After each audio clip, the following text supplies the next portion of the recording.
Hi, St. B's. If I start laughing in the middle of the video, it's because Patrick is my official cameraman for the day.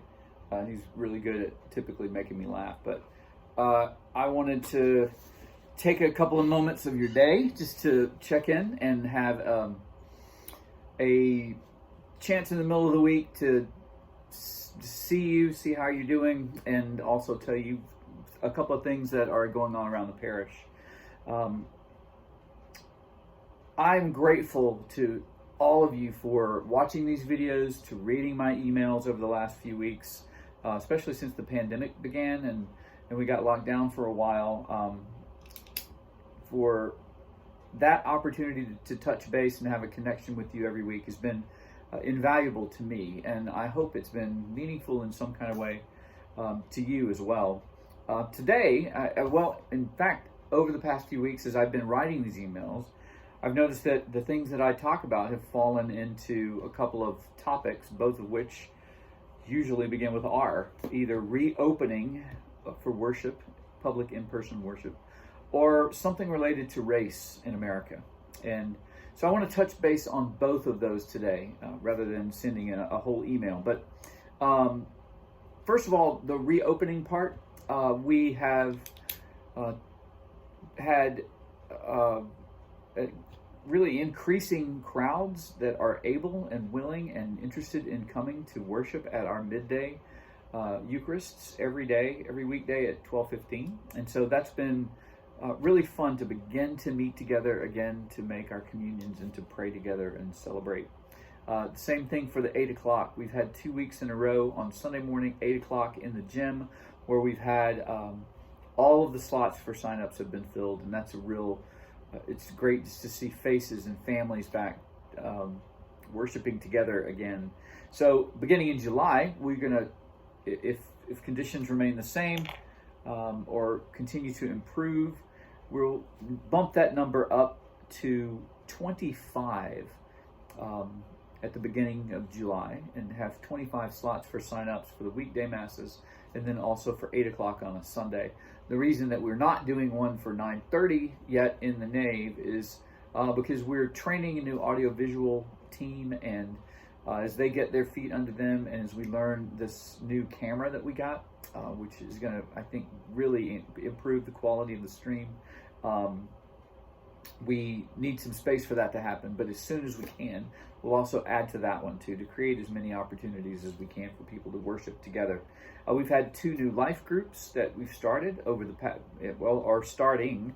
One met a couple of weeks ago, and the other, I believe, is meeting this week for the first time.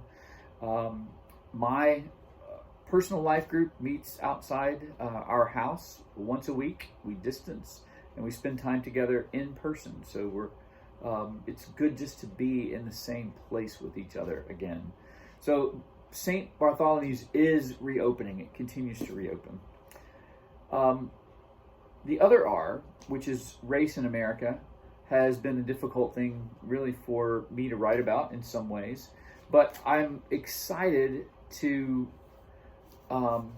announce, about something that will be announced either today, tomorrow. That'll be in one of the emails this week that you should receive. And it's something that we've taken to calling the Listening Project. All the voices that we have heard, the cries for justice from people of color in the United States, the voices that have been raised in places all around the world crying out for justice, have created the opportunity, I think, for us to either begin to listen for the very first time or continue to listen in a really different way. I can tell you that for myself, I've begun catalyst training with the diocese, with the beloved community. I've started attending some meetings of an organization that organizes for particular issues here in Nashville. I meet with a group of people once a week that talks through these things. I've revisited books I've read before and ordered ones that I've never read before. So I have begun to re-engage those voices that have been talking about race in my own life. And we're going to create opportunities for that to happen in the parish as well. You remember a few months ago we did a class around Jamar Tisby's Color of Compromise. That might be backwards given the way that the camera is set up, but it's called Color of Compromise. And Father Travis led, and some guests led our parish, a group of us, through a study of this book. And I am calling on everybody in the parish, if you are interested in re-engaging this, to pick the book up again or pick it up for the first time. There are also some videos on Amazon Prime that accompany the book. I have a DVD that should be coming in that has those videos on it as well. If you don't have Amazon Prime, you'd like to look at, perhaps you've read the book before and you want to just look at the videos and revisit some of the information. But listening to Jamar's voice has been really important for me, just to not critique, but just listen and hear the story that he's telling. I want us as a parish to be able to listen to that too. So beginning July the 5th and every Sunday through August the 2nd, we will have some conversation where we listen to voices of color speaking to us, either through this book or in one of the Sundays, July the 12th, members of the Diocesan Commission on Racial Reconciliation, called the Beloved Community, will also join us, and we'll be able to hear from them, listen to their stories, and be called deeper into their work. There'll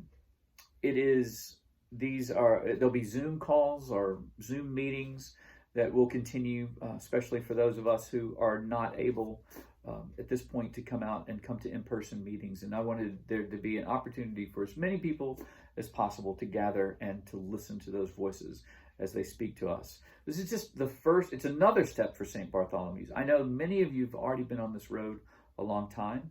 Many of you are just beginning it. But it is another step for St. Bartholomew's. And it is something that I think is incredibly important for us to do, because these are complex topics and they take a long time for us to move to where God wants us to be. And so this is only one step. More will follow in the fall. Opportunities as well for concrete things that we can do together as a community, not just listening, but beginning to act in response to what we hear from those voices. So those are the two issues. You've got race and reopening, both of which I've engaged this summer in ways that I never have before. And I'm grateful that you have engaged those with me. I've had a lot of conversations with you individually, and I am eager to have more. If you want to speak to me more about these things, just call me. Give me a call on my cell phone, send me an email, and I'll call you back. Because these are incredibly important things for us to be about, and I'm grateful for you joining in those conversations with me. So watch out for the Listening Project. And if you need a camera person for any reason, Patrick Wood will do it for a nominal fee, and he's actually quite good at it. Thanks again for your time today. And know that you're in my prayers all the time. God bless you very much.